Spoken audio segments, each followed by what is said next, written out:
Kovai Ganapathi Bharathi park நகரில் கஞ்சா போதையில் இருந்த 5 பேர் கொண்ட கும்பல் ஒரு வாலிபரை கொடூரமாக தாக்கிய சம்பவத்தின் அதிர்ச்சியை ஏற்படுத்தும் செல்போன் வீடியோ காட்சிகள் சமூக வலைதளங்களில் வைரலாகியுள்ளது. கடந்த சில ஆண்டுகளாகவே கோவை மாநகரம் மற்றும் புறநகர் பகுதிகளில் இளைஞர்கள் மற்றும் கல்லூரி மாணவர்கள் மத்தியில் போதைப் பொருட்களின் நடமாட்டம் அதிக அளவில் பரவி வருகிறது.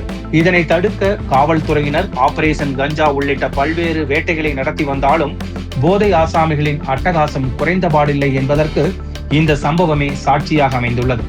கணபதி பாரதி நகர் பகுதியில் இரவு சுமார் 10 மணி அளவில் ஒரு வாலிபரை சூழ்ந்து கொண்ட 5 பேர் கொண்ட போதை கும்பல் அவரை சரமாரியாக கைகளால் குத்தியும் கற்களால் தாக்கியும் நிலைகுலைய வைத்துள்ளது.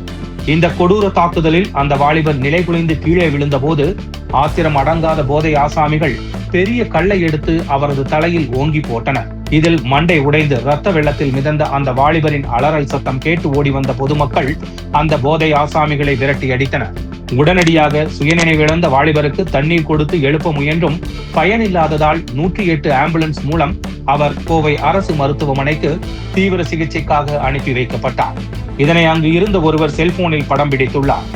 அந்த வீடியோ காட்சிகள் தற்போது சமூக வலைதளங்களில் பரவி வருவதால் பொதுமக்கள் மத்தியில் இது பெரும் அச்சத்தை கிளப்பியுள்ளது. தமிழகத்தில் போதைப் பொருட்களின் பழக்கம் எந்த அளவிற்கு சட்டம் ஒழுங்கை சீரழித்து உள்ளது என்பதற்கு மற்றும் ஒரு சான்றாக மாறியுள்ளது குறிப்பிடத்தக்கது.